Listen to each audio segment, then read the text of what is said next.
Vocês vão passar os 30 e tantos minutos que restam dessa mensagem procurando, talvez, o livro de Jonas na Bíblia. Isso porque hoje em dia você não abre mais as páginas da Bíblia. Eu também não vou te contar onde é que está o livro de Jonas, você se vira para descobrir. O texto vai estar na tela, se você quiser acompanhar comigo, tá? Mas ao ler Jonas, eu leio a minha e a sua história. Eu leio, tá certo, ao invés de peixe, avião, ao invés de marinheiros num barco, eu vejo colegas de trabalho, eu vejo irmãos de igreja. Ao invés de ver um mar agitado, eu vejo uma vida cheia de turbulência, de impactos daqui e dacolá. Mas eu vejo a minha história e a sua. Ao invés de ver Tarsis e Nínive, eu vejo o local da minha habitação e eu vejo as fugas que eu tenho de Deus e que você tem de Deus. Então eu vejo a nossa história. É com efeito especial hoje, claro, eu vejo, por exemplo, ao invés de um capitão descer e falar assim para mim, ou para Jonas, você não se importa que esse povo aqui todo morra, você está dormindo. Eu vejo alguém chegar para mim e dizer, parece que a sua fé perdeu o impacto. Eu vejo um pastor pregando em uma congregação e apaixonadamente convidando as pessoas a verdadeiramente se voltarem para Jesus de Nazaré e devotarem a Ele a sua vida e o seu coração ser cheio da presença. Então eu vejo a nossa história. A história de fuga, a história de teimosia, a história de achar que nós realmente achamos mais ou achamos melhor do que Deus, a história de deixar com que as nossas vontades passem na frente da vontade do Senhor, Criador dos céus e da terra, porque quando o Senhor diz para Jonas, Jonas, vá para Nínive e apregoa contra aquela cidade, Jonas vai para uma outra cidade, lá no sul da Espanha, perto mais ou menos de onde hoje seria Cádiz, ali no extremo sul, abaixo de Sevilha um pouquinho, quase no Estreito de Gibraltar. Daqui a pouquinho eu mostro um mapa para vocês. Ele foge para um outro, ele tenta ir para um outro extremo, para um outro canto da terra, porque no seu coração, e ele revela isso, ele dizia, Senhor, eu sei que se eu for lá em Nínive e falar, aquele povo vai se arrepender. E ele não queria que o povo arrependesse, porque os assírios eram maus, os assírios eram um povo duro, os assírios eram inimigos do povo de Israel, e eles não eram só inimigos, eles eram cruéis. Há relatos de que algumas das técnicas de tortura piores daquela época vinha do povo assírio. Ora, para onde que eu vou pregar? Para lá, porque quando Jonas prega e o povo se arrepende, o rei se arrepende. E o rei veste pano de saco e senta em cinzas e conclama um jejum na cidade e chama o povo ao arrependimento. Jonas senta debaixo de uma árvore e fala, está vendo? Eu avisei que isso ia acontecer. Eu avisei que isso ia acontecer. Ou seja, não era para esse povo pagar, era para esse povo morrer, era para esse povo ser castigado. Eu vejo a minha história e a sua, quando nós achamos que nós sabemos mais do que Deus. E que nós até somos melhores do que Deus, quando a gente discute a soberania de Deus, e alguém diz assim, mas isso não é justo. Aí dá vontade de dizer assim, então o justo sou eu, o justo é você, injusto é o Senhor, Criador dos céus e da terra. Injusto é Ele que é dono de toda bondade, é aquele que nele não há amor, Ele é amor. Justo sou eu? Aí é a história de Jonas, que hoje eu e você podemos olhar para ele e fazer uma pergunta. Por que será que a nossa fé esfria? E podemos fazer uma outra pergunta. O que acontece conosco quando a nossa fé esfria? Antes de ler o texto, eu posso te dar algumas direções sobre o que acontece quando ela esfria. Quando a nossa fé esfria, querido, nós nos apegamos àquilo que nós chamamos de preceitos religiosos. Nós continuamos a fazer o que fazemos no piloto automático.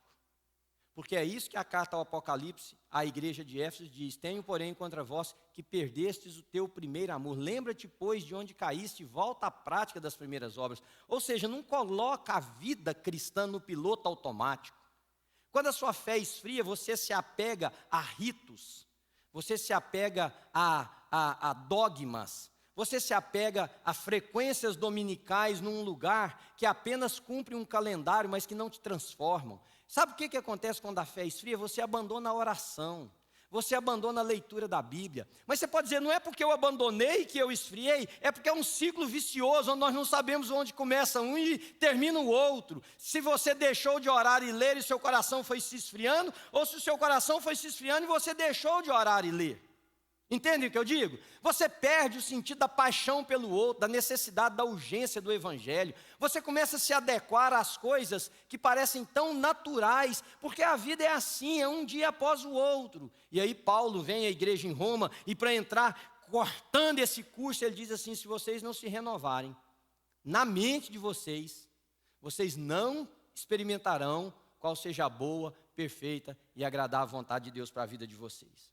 Jonas, capítulo de número 1, versículos de 1 a 3. A palavra do Senhor veio a Jonas, filho de Amitai, com esta ordem. Vejam, queridos, não foi um pedido, não foi uma sugestão, foi uma ordem de Deus. Eu e você, geralmente, desobedecemos ao Senhor quando nós imaginamos que aquilo que Deus fala para nós é uma sugestão de vida, é uma possibilidade. Não, ele deu uma ordem a Jonas. Vá depressa à grande cidade de Nínive e pregue contra ela, porque a sua maldade subiu até a minha presença. Engraçado, esse versículo ele dá um choque em nós, porque a gente pensa assim, fez maldade, Deus vai mandar relâmpagos do céu, Deus vai destruir, Deus vai acabar com o povo. Deus é bom, Deus é misericordioso, Deus ama as pessoas e Deus cria mecanismos para que essa maldade seja cerceada. Ele cria mecanismos para que haja fim. Ele cria mecanismos para que haja termo. E um dos termos criados é: conclama esse povo ao arrependimento. Então, nessa manhã, Deus cria mecanismos para que esse estado existencial seja interrompido. Como? Através do evangelho que é pregado, do convite que é feito, vá depressa a essa cidade. Mas Jonas fugiu da presença do Senhor, dirigindo-se para Tarsis. Desceu à cidade de Jope. Se você puder colocar o mapa lá para mim, por favor. Onde encontrou um navio que se destinava àquele porto. Depois de pagar a passagem, embarcou para Tarsis para fugir do Senhor. Jonas desceu a uma cidade de Jope, que fica ao lado de Tel Aviv. Quem já foi em Israel comigo, eu sempre levo lá em Jope, porque lá em Jope tiveram vários acontecimentos importantes do cristianismo. Mas ele desce a Jope para pegar um navio, porque de lá saiu um navio que ia para Tarsis. Tarsis está lá no extremo, quase no Estreito de Gibraltar. Se você olhar hoje no mapa moderno, procura uma cidadezinha na Espanha chamada Tarifa. Acha Sevilha, que é uma grande cidade, desce um pouquinho assim, você vai ver Tarifa e vai ver Cádiz. Talvez Tarsis seria entre Cádiz e Tarifa. Quantos? 2.500 milhas. Ele tinha que ir para Nínive, que era o oposto. Nínive é onde hoje é o Iraque. Nínive é onde, no norte do Iraque, perto de uma cidade que foi muito na mídia na época que Saddam Hussein foi capturado, porque Nínive estava ao lado de onde hoje é uma cidade chamada Mossul, no Iraque. Quando você olhar um mapa do Iraque e ver a cidade de Mossul, no norte, ali era onde estava Nínive. E ele se dispôs, mas para ir para o outro lado, comprou um bilhete, presta atenção, ele desce a Jope, ele sai de onde ele está, provavelmente perto de Jerusalém, ele vai para Jope, ele viaja, vamos colocar aí, 100 quilômetros, ele paga um bilhete, entra num navio, e se dispõe a fazer uma viagem de 2.500 milhas. Claro que havia portos entre um lugar e outro, onde aquele navio ia atracar, mas um grande esforço. Sabe por que a nossa fé vai esfriando? Vou te dar o primeiro conceito e você pensa nisso na presença de Deus. É quando, consciente ou não, todo o nosso esforço nos leva na direção oposta dos desejos de Deus para nós. Consciente ou não? Porque algumas coisas são conscientes, outras não. Eu estava conversando hoje com uma mãe e dizendo para ela do perigo e da sedução e da sutilidade que eu vejo nas propostas dos pais para os filhos modernos. Presta atenção comigo. Vamos supor que nós tenhamos uma pessoa, eu ou qualquer, temos 2 ou 3 filhos. Esses meninos vão para a escola num período intenso aqui. Vão cedinho, voltam à tarde. Aí a gente pega esses meninos e colocam eles, a menininha na aula de balé, na aula de piano, o menino na aula de soccer, na aula de futebol americano, no jiu-jitsu, no tênis, tal, vão mexendo os meninos. Aí esses meninos começam a gostar do esporte, porque todos esses esportes são muito bacanas e tudo isso é muito válido, é muito lícito. Vejam como que é sutil. Mas aí esses meninos são colocados em um time. E esse time só compete aos domingos. Só aos domingos, não tem competição aos sábados. Tem competição terça-feira, 3 horas da tarde, aos domingos. Com isso, aquele menino ou aquela menina vai se envolvendo cada vez nesse, que é uma coisa excelente fazer esportes. Se fosse ruim, se fosse errado, os pais parariam, interromperiam aquele processo, mas é bom, é legítimo. Então, coloca-me, de repente, irmãos, sem perceber, esse menino já não recebe mais ministração da palavra de Deus, presta atenção no que eu estou dizendo para vocês. Ele não tem mais convívio comunitário, a família é sempre dividida porque um ou outro tem que atender a esses compromissos, quando não, ambos. E quando passa o tempo, o pai lá na frente, ou a mãe diz assim, meu filho perdeu a fé. Não, ele não perdeu a fé, ele vem perdendo a fé.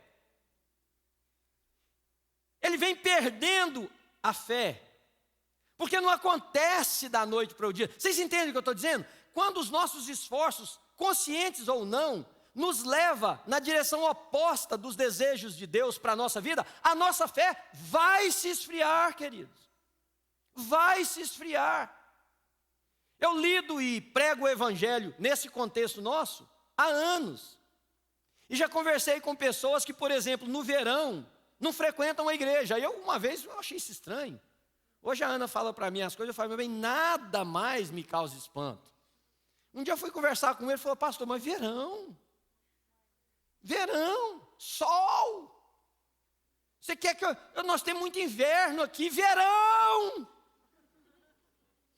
Falei, eu não sabia que a vida com Deus era sazonal, você me desculpa. Eu não sabia, estou aprendendo algo novo. Quer dizer que para você, não, pastor, não vou na igreja no verão, não. Eu volto no final de agosto, estou lá de volta, conta comigo. Mas não é eu contar com você, criatura. Não sou eu. Você está aqui marcando presença na escola da vida que você tem que botar. Estou presente para Deus ver que você está. Não, entenda, é vida com Deus. Ah, não quer que você tenha verão? Não, quer que você tenha verão, que você usufrua do verão, que você faça o que você quiser no verão. A única coisa que eu estou dizendo é que quando consciente ou não, nós permitimos que a vida vá, assim como uma maré, levando o barquinho da nossa existência na direção oposta dos desejos de Deus para a nossa vida, nós vamos esfriar na fé e vamos nos tornar religiosos. Pode escrever isso. Você pode me perguntar, Deus tem desejo para a minha vida, pastor? Claro que tem. Claro que tem. Eu respondi na rádio essa semana uma pergunta de alguém que disse, e eu já ouvi tantas vezes isso, Deus tem um plano para a sua vida. E tem gente que fala isso de forma bestalhada, nem está sabendo o que está falando. Mas Deus tem desejos para a nossa vida. Eu te cito alguns aqui, rapidinho. O desejo de Deus é que todos nós cheguemos ao conhecimento pleno da sua vontade. O desejo de Deus é que cada um de nós seja cheio do Espírito Santo. O desejo de Deus é que cada um de nós seja colocado numa comunidade, onde essa comunidade reflita honra e glória, porque ela reflete o caráter de Cristo vivendo em cada um de nós. O desejo de Deus é que as nossas casas sejam um lugar de paz, sejam um lugar da presença de Deus. O desejo de Deus é que ao andarmos na rua, ou nas ruas da nossa vida, as pessoas olhem para nós e digam assim, ali tem um homem íntegro, ali tem uma mulher íntegra, ali tem um rapaz que é de Deus, ali tem uma mulher que é de Deus. Deus tem inúmeros desejos para a nossa vida, mas Deus não tem o desejo de você ser uma pessoa fria, apática, sem vida, sem graça, sem poder, que frequenta uma igreja no domingo para dizer que você é religioso desta ou daquela denominação. Esse não é o desejo de Deus. E é exatamente isso que eu e você, ou que acontece comigo e com você, todas as vezes que, consciente ou não, nós vamos drifting, nós vamos sendo levados na maré da vida, na direção oposta. Seja para os nossos filhos, seja para o nosso casamento, seja para a nossa igreja, seja para a minha vida em particular. Jonas foi lá no porto. Escuta, tem um navio aí que está saindo. Tem, para onde? Eu imagino, eu gosto de pensar a Bíblia, eu gosto de deixar assim passar num filme. Eu acho que Jonas chegou lá. Por que você acha que Jonas chegou lá e falou assim, olha, eu descobri que tem um negócio lá no sul da Espanha chamado Tarsis, é para lá que eu quero ir. Eu acho, e é só meu achômetro, que Jonas chegou lá e falou assim, escuta, tem navio saindo aí hoje? Tem. Qual é o mais longe que tem? Sério, eu penso que foi isso. Porque eu não consigo achar, primeiro que Tarsis era uma cidade desconhecida naquela época. O que Jonas ia fazer em Tarsis? Ele não tinha parente lá. Ele não tinha emprego lá, profissão dele. Não tinha. Estou mudando, estou transferindo. Vou trabalhar remotely from Tarsis now. Não existia isso. Qual que é o lugar mais longe que tem aí? O cara olhou e falou assim, ó, tem um barco saindo aí, que está carregando mantimento, que vai para um lugar chamado Tarsis. Onde é que é isso? O cara falou, onde é que é? Eu não sei, mas vai demorar uns 50 dias só para chegar lá. É lá isso, me dá o bilhete. Consciente ou inconscientemente, queridos, nossa fé começa a esfriar, nosso coração. Pensa nisso. Às vezes é o seu negócio. É lícito você ser um empresário? Demais. É lícito você crescer e ficar bem financeiramente? Demais. É lícito você crescer na sua profissão? Demais. É lícito você fazer cursos de aperfeiçoamento? Muito. Mas cuidado para que no background de todas estas posturas e atividades que você está tendo, você não esteja pouco a pouco se afastando daquilo que é o desejo de Deus para a sua vida. Sabe como que eu comparo isso? E me perdoem por fazer essa comparação. Eu converso com muitas pessoas, infelizmente, que já cometeram adultério, que já traíram, que já quebraram os votos conjugais. E quando a maioria vai me falar, eles começam dizendo mais ou menos assim, pastor, eu não queria, mas a mulher me tentou e eu não aguentei.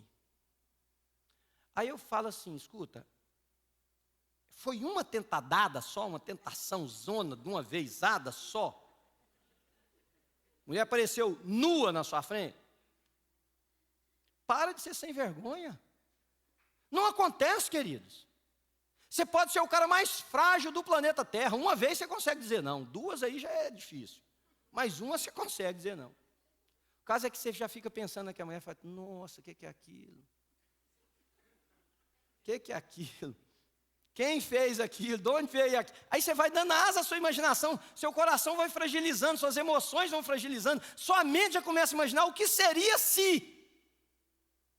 Quando vem lá na frente, depois de não sei quanto tempo, ora, a queda já está preparada.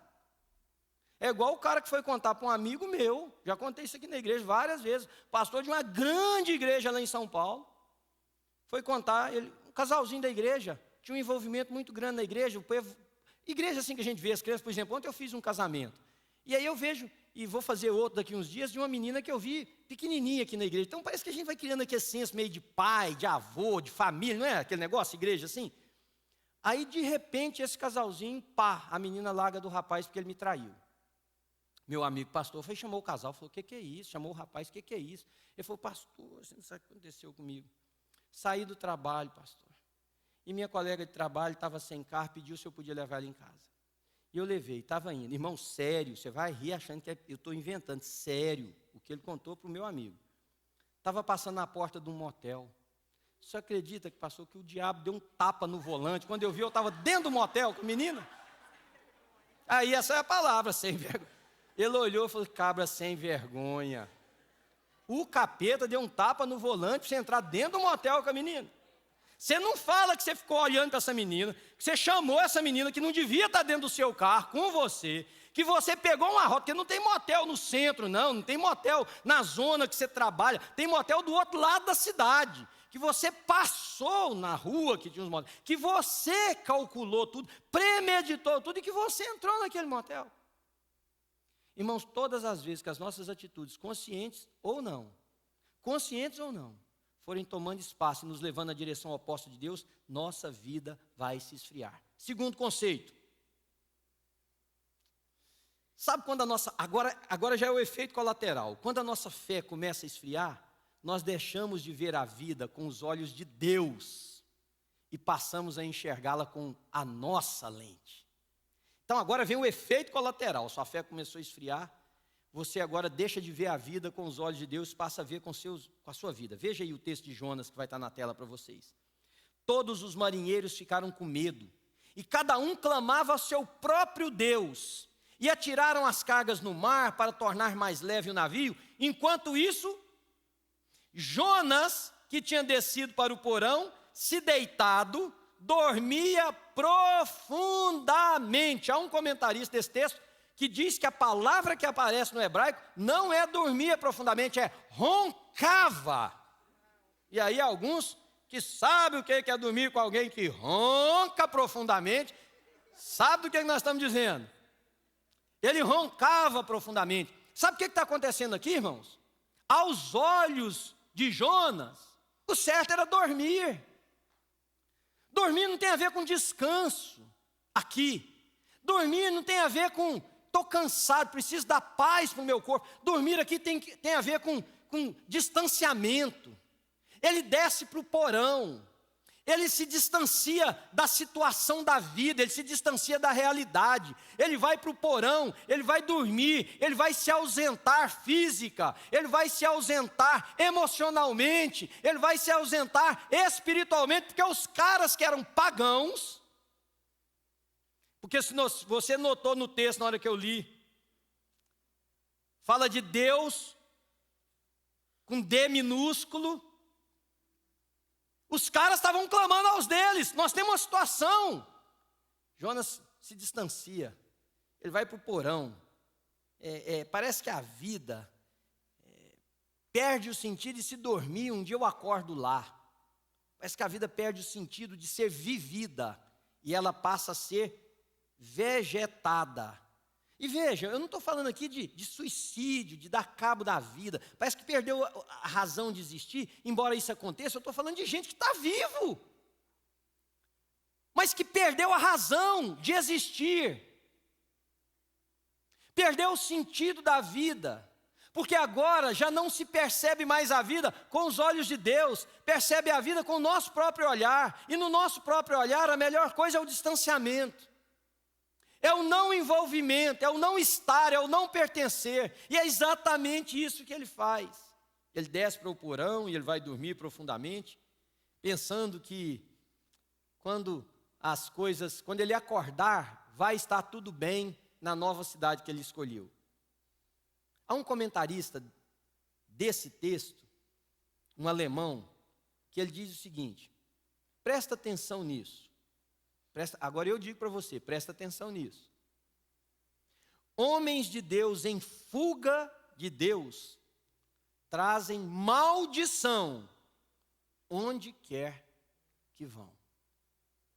Homens de Deus em fuga de Deus trazem maldição onde quer que vão. E é por isso que nós não entendemos às vezes como que um homem de Deus, na sua família, eu não estou dizendo dos percalços que acontecem na nossa história, não, isso acontece na minha casa, na sua casa, na casa do homem mais piedoso, da mulher mais devota a Deus, da família mais centrada, não é isso, a vida tem circunstâncias, mas não é de se estranhar como que alguns homens chamados de Deus e são de Deus, onde quer que eles estejam, a situação é calamitosa. Lendo esse comentário, eu entendi o seguinte: pode ser que aquele que deveria estar trazendo bênção, olha para mim só um minutinho, queridos, nós estamos em família aqui, está trazendo maldição. Eu creio piamente, e eu já vi várias pessoas que eu não vejo aqui todos os domingos. Deus te trouxe aqui nessa manhã para a gente repartir isso um com o outro. Homens de Deus em fuga de Deus levam maldição onde quer que eles vão. E ele diz mais: também uma igreja, agora falando do coletivo, alheia à vontade de Deus, é instrumento de desgraça para a sociedade. Terceiro conceito: quando a nossa fé esfria, nós perdemos o fervor espiritual. Sabe aquela coisa de você crer no sobrenatural, de você olhar para a vida sabendo que Deus está nesse processo. Deus está nisso, Deus está no meu trabalho, Deus está na minha casa, Deus está na minha família, Deus está no meio da igreja, nos meus projetos. A frieza, a indiferença começa a tomar conta da nossa vida e nós vamos vivendo como se a vida fosse só isso mesmo. Jonas foi capaz de abandonar a mais fervorosa reunião de oração, se vocês prestarem atenção no texto, e preferiu ir dormir, quando a mais fervorosa reunião de oração estava acontecendo. Porque o povo estava orando, gritando aos seus deuses, procurando salvação, e Jonas está lá, dormindo. O capitão dirige-se a ele, versículo 6, e diz: como você pode ficar aí dormindo? Levante-se, clame ao seu Deus. E ele coloca Deus com letra minúscula novamente, porque ele não sabia quem era o Deus de Jonas até esse ponto.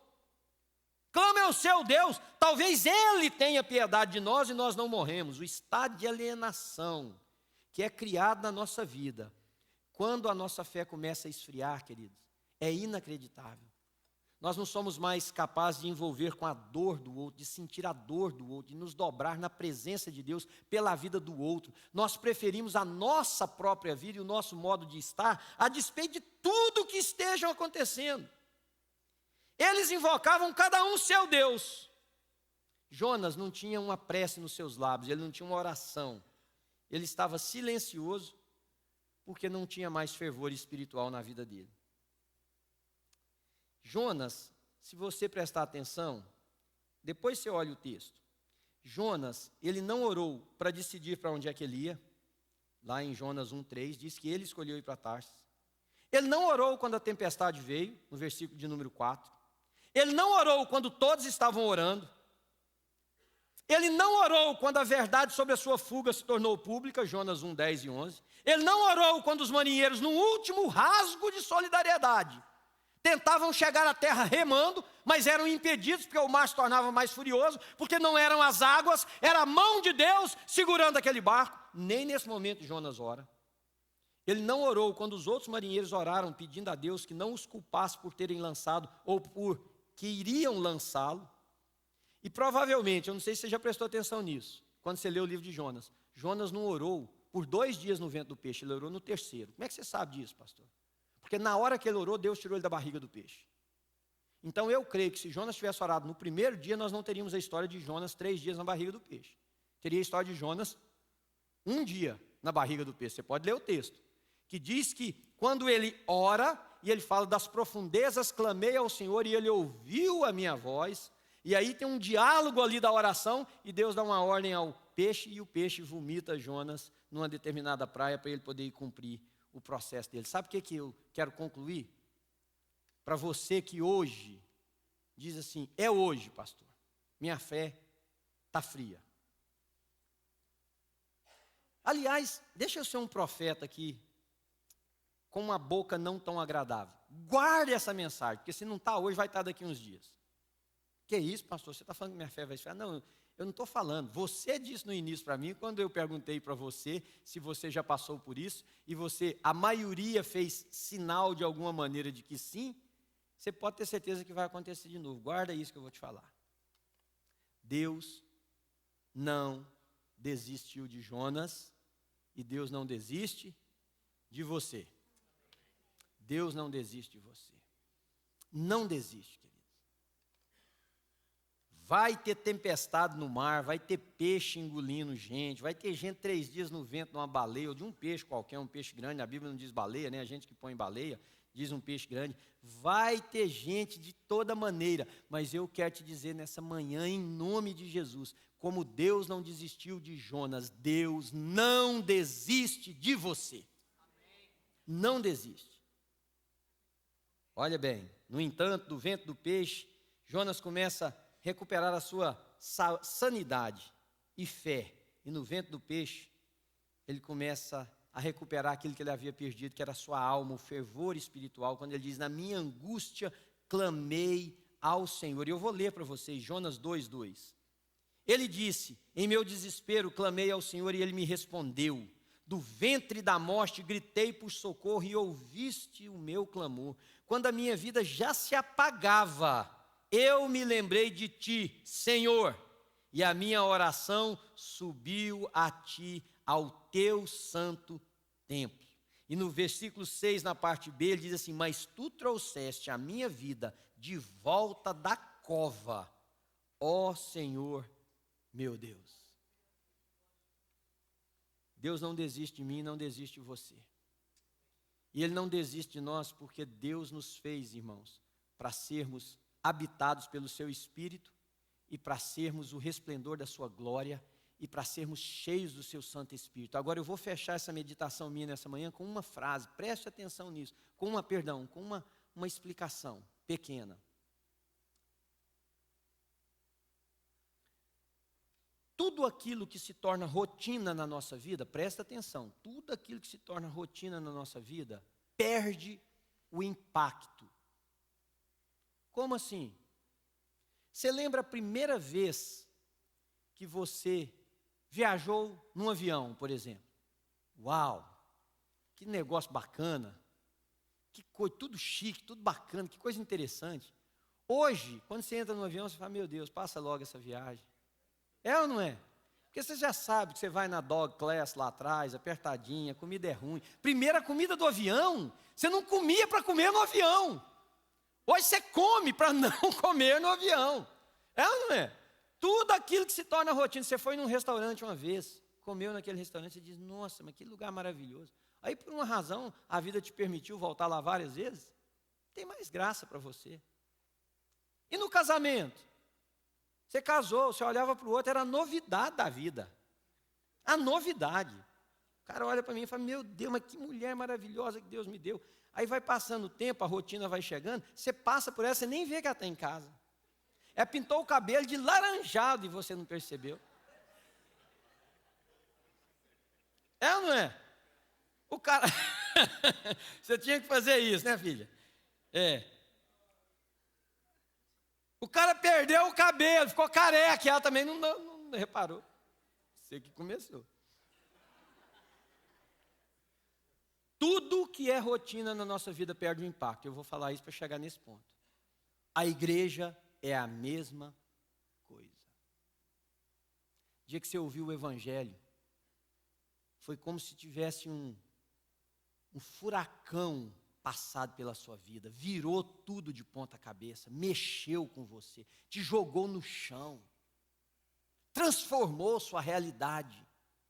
Você ouvia falar o nome de Deus, seu olho brilhava, você, sim, aí, arrepiava.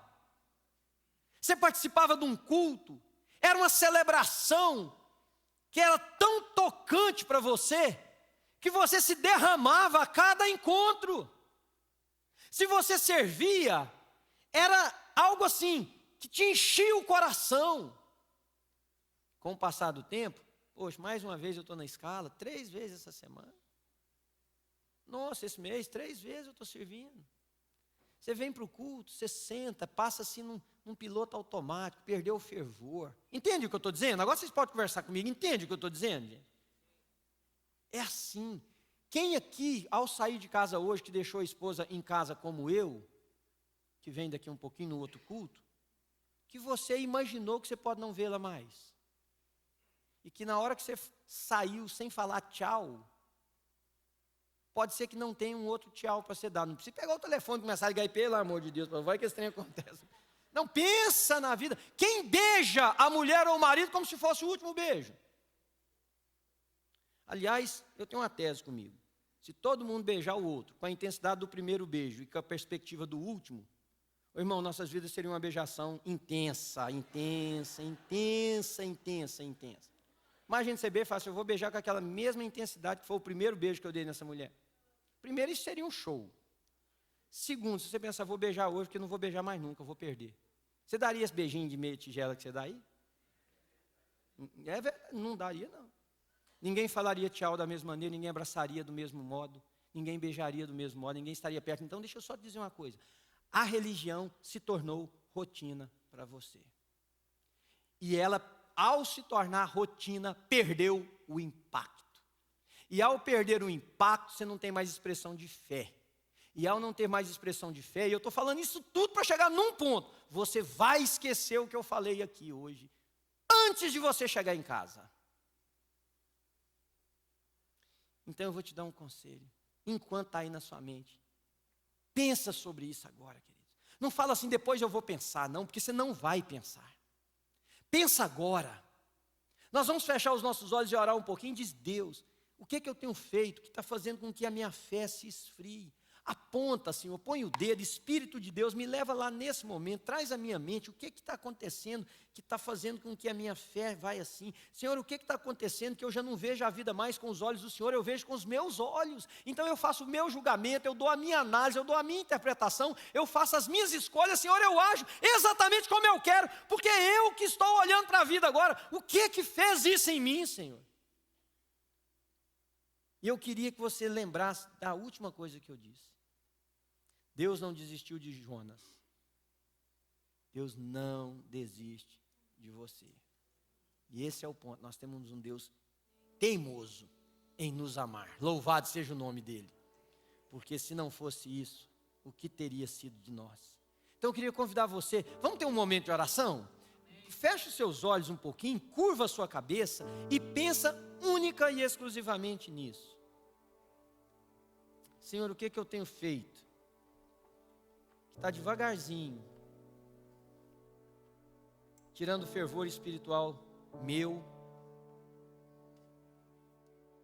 da minha casa, dos meus filhos. Traz consciência em mim, Senhor, me ajuda. Eu estou vendo a vida só com os meus olhos, eu não estou vendo com os olhos do Senhor. Tira essas escamas, me permite ver, Senhor, o que está acontecendo? Onde é que eu estou sendo seduzido? Ou o que está me seduzindo, Senhor? A gente não vive, nós que somos teus filhos, Senhor, nós não vivemos pelo que enxergamos, nós vivemos pela fé.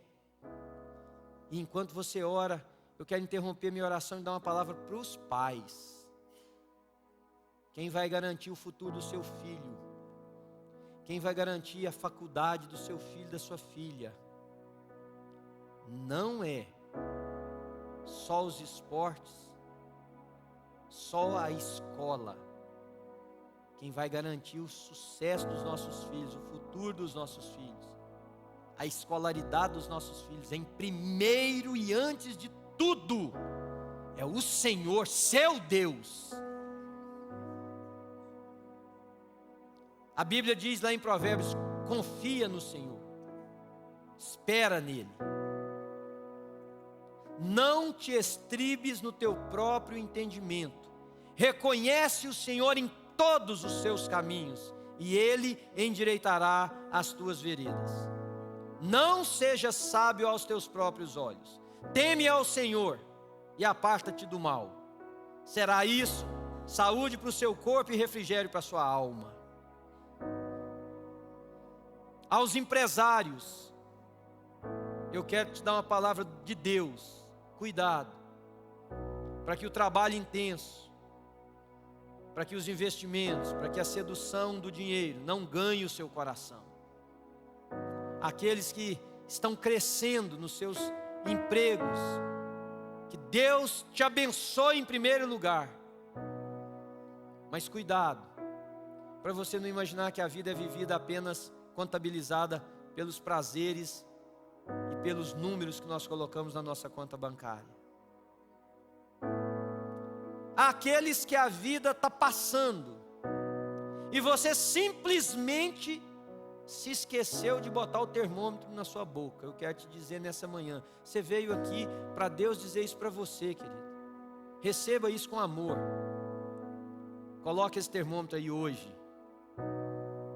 E ao retirá-lo, olhe para ele e diga, Senhor, qual que é a razão dessa temperatura tão baixa? O que aconteceu com o meu coração, Senhor? A uns, a mágoa foi ganhando espaço e o amor foi saindo pela porta dos fundos. Em outros, a conformidade com a vida religiosa foi ganhando espaço. A outros, o servir se tornou emprego, trabalho, função, cargo. Perdeu a entrega. Para outros, o culto se tornou frequência na igreja no domingo. para tirar o peso da nossa consciência de que nós não fomos lá no domingo. Quem sabe você pode pôr a mão no seu coração agora e dizer: Senhor, renova a minha vida, renova a minha vida, renova a minha vida. Eu sei que o Senhor não se esquece de nós. Eu sei que o Senhor não se esquece de mim. Diga isso para Deus: Senhor, eu sei que o Senhor não se esquece. E eu vou te dar uma prova. Eu disse que a Bíblia é a história de todos nós. Não tem peixe, mas tem um culto num domingo, que fazia meses que você não vinha ou não ia em nenhuma igreja. Você entra numa igreja, num lugar qualquer, nesse caso chamada New Life Church. Coração duro, seco, frio. E você ouve um homem falando o que acontece quando a fé esfria.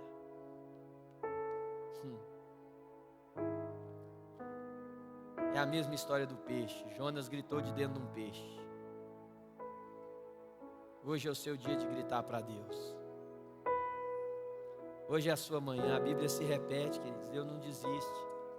Ele te acordou num domingo chuvoso, onde você queria talvez até ter ficado na cama, tem alguns projetos, algumas coisas, mas por uma razão, um incômodo, chamado de alguém, um amigo que falou que vinha hoje, você pensa: poxa, se eu não for, ele foi, eu não fui, foi eu que chamei.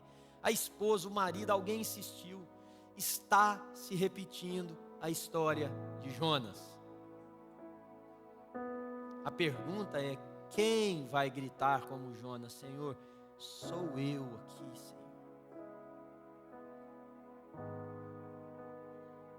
Sou eu aqui, Senhor. Pai querido, ouve a voz daquele que agora grita: sou eu, Pai, sou eu. Sou eu, Senhor.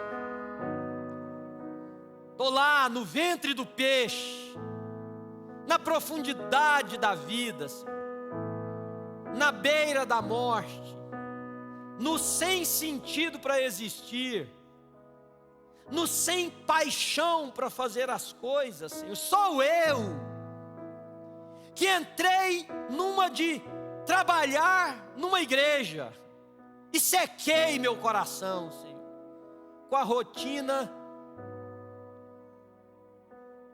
com a coisa comum do domingo após domingo. Perdi o brilho, Senhor. Não venho mais com paixão, não canto mais com fervor, não me dobro nas orações com piedade e com expectativa do mover das mãos do grande Deus.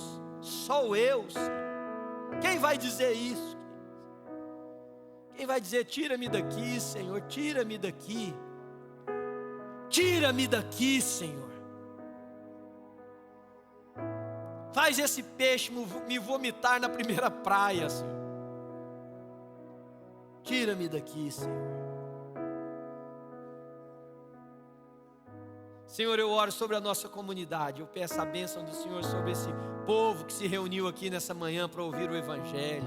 Pai, eu sei que uma luta espiritual imensa acontece quando nós fazemos isso, porque o reino das trevas não quer que as pessoas percebam onde estão, Senhor.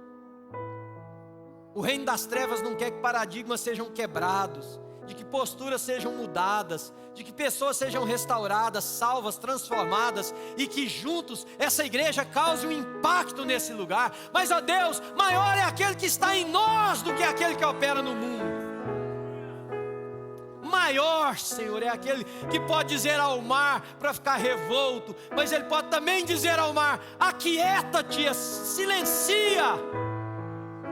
Maior é aquele que pode dizer para o peixe: engole, e pode dizer também: tira do seu interior. Maior é aquele que pode dizer para cada um que está aqui nessa manhã: tu és meu filho amado, minha filha amada. Levanta sua mão, querido, põe sua mão na direção do céu e diz: Senhor, sou eu, tira-me daqui, Senhor. Enche meu coração, Senhor, de amor novamente. E sabe o que vai acontecer? Deus vai começar a trazer clareza e vai apontar para você exatamente onde estão as seduções, onde está ou onde estão os pequenos desvios, onde tem portas que precisam ser fechadas, onde tem outras que precisam ser abertas. É Deus que vai fazer isso nessa manhã. E Ele vai dizer para você: faça, porque quando o peixe vomitou Jonas, ele teve que andar até Nínive. Ele teve que montar num camelo, pegar um cavalo, fazer qualquer coisa, mas ele teve que chegar a Nínive. Não tem mar em Nínive. Ele não foi vomitado em Nínive. Ele teve que caminhar até Nínive. E eu creio que muitos de nós nessa manhã vai ter que fazer caminhos aí, queridos.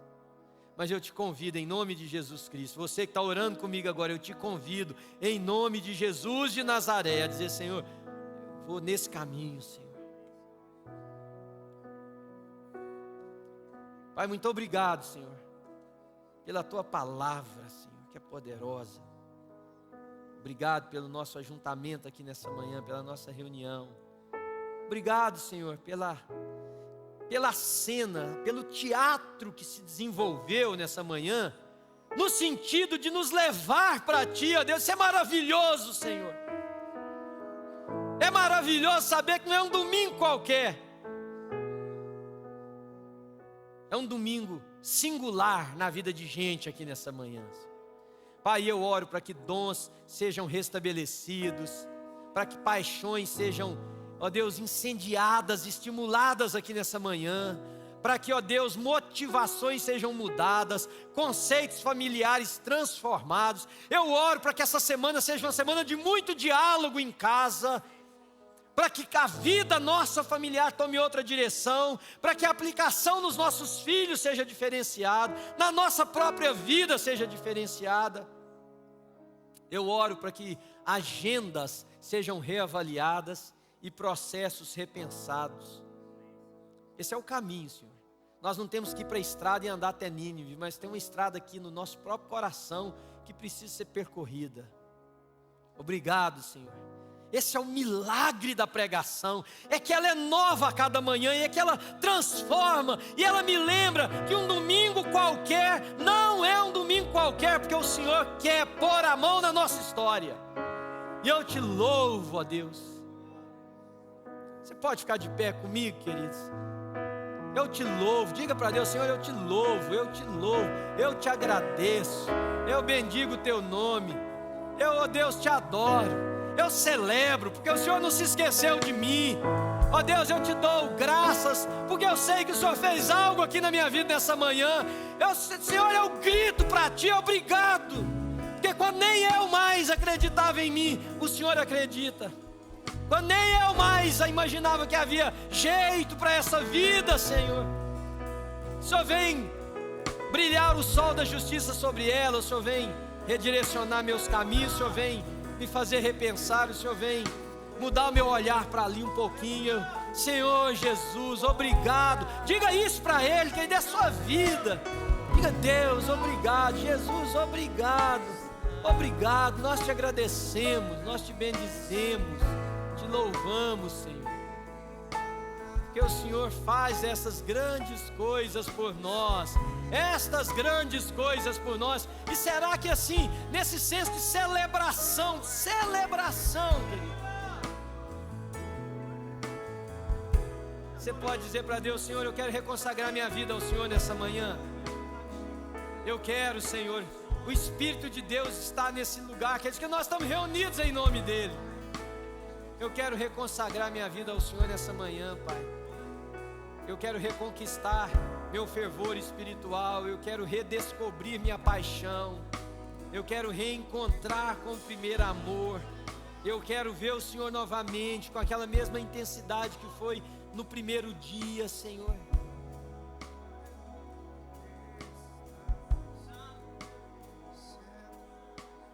Você quer que isso aconteça na sua vida, você diga isso para Ele, porque a Bíblia diz: buscar-me-eis e me achareis, quando vocês me buscarem de todo o coração de vocês. E eu creio que nessa manhã está tendo uma intensidade de busca aqui no nosso meio, na vida de tantas pessoas.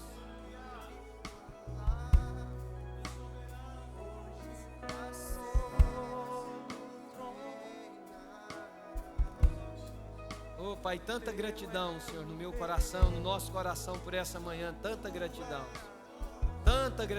Senhor. É isso que a Tua palavra trata, de uma renovação espiritual, é isso que a Tua palavra trata, de um derramar do Espírito, quando o povo do Senhor toma consciência, Senhor, e nessa manhã houve consciência, Senhor, a New Life, voltando a pensar sobre o que aquele escritor disse, a New Life não quer ser uma desgraça para a sociedade, nós queremos ser um canal de bênção, porque essa é uma igreja que conhece o seu papel, sabe o seu lugar, entende o Evangelho, porque ela está composta de homens que não estão na fuga de Deus, homens de Deus que estão fugindo de Deus. Nós não somos esses, Senhor, nós não somos esses, nós somos homens e mulheres de Deus que estão correndo na Tua direção, lendo a vida na perspectiva do Senhor, vivendo no nosso mundo e fazendo aquilo que cabe à vida de cada um de nós, mas vivendo na perspectiva do Senhor, ó Deus. Pai, eu oro para que nessa manhã o Senhor levante gente aqui nessa igreja, com essa motivação espiritual renovada, no nome de Jesus. Irmãos, dá vontade de ficar orando aqui com vocês o resto da manhã, mas uma irmã ontem me disse assim: pastor, por que uns dias não emenda um culto com o outro, né?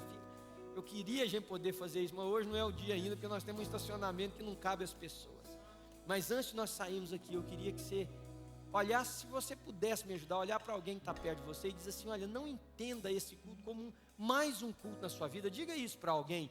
Talvez você está com um amigo, e esse seria o amigo que precisava ouvir. Talvez é sua namorada, é sua esposa. Diga assim: olha, isso não é mais um culto, isso daqui também não é rotina. Faz isso com a perspectiva de que vai funcionar hoje. Isso não é mais um culto na sua vida. Deus falou com você, você ouviu a voz de Deus. Queria pedir você para se sentar e me dar 2 minutos. Nós temos alguns avisos importantes ali no